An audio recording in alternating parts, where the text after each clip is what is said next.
భారతీయ పురాణాల నిగూఢ లోకంలోకి స్వాగతంకాల గమనంలో మరుగున పడిన అద్భుత రహస్యాలు మీకోసం.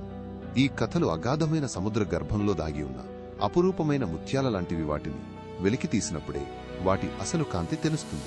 చంద్రుడు దక్షుడి 27 మంది కుమార్తెలను నక్షత్రాలు వివాహం చేసుకున్నాడు. కాని కేవలం రోహిణిపైనే ఎక్కువ ప్రేమ చూపించటంతో దక్షుడు అతన్ని క్షీణించేలా శపించాడు.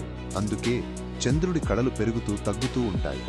వృత్రాసురుడిని వధించిన తర్వాత ఇంద్రుడు బ్రహ్మహత్య పాతకాన్ని పొందాడు. దాని నుండి విముక్తి పొందడానికి భూమి చెట్లు నీరు స్త్రీలు ఆ పాప భారాన్ని పంచుకున్నాయి. రామాయణంలో జటాయువు అన్న సంపాతి తన తమ్ముడిని సూర్యుని నుండి రక్షించడానికి ప్రయత్నించి రెక్కలు కోల్పోయాడు. సీతమ్మ జాడ చెప్పడంలో హనుమంతుడికి కీలక సహాయం చేశాడు. గౌతమ మహర్షి శాపం వల్ల రాయిగా మారిన అహల్య శ్రీరాముడి పాదధూళితో తిరిగి మానవ రూపం పొందడమే కాకుండా ఆమె కథ పాప ప్రక్షాళన నిరీక్షణకు ప్రతీకగా నిలిచింది. శిశుపాలుడి తల్లికి ఇచ్చిన మాట ప్రకారం శ్రీకృష్ణుడు అతని 100 అపరాధాలను క్షమించాడు. సరిగ్గా 101వ సుదర్శన చక్రాన్ని ప్రయోగించి సంహరించాడు.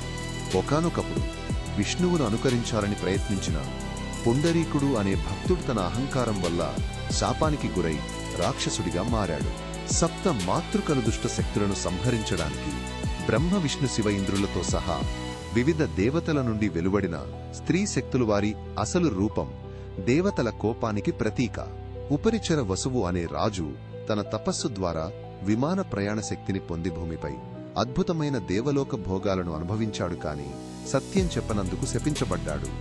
ఇక్ష్వాకు వంశజుడైన వికుక్షి శ్రాద్ధ కర్మల కోసం మాంసం తేవడంలో పొరపాటు చేసి వశిష్ఠుని శాపానికి గురై కొన్ని కాలాలు రాక్షసుడిగా జీవించాడు.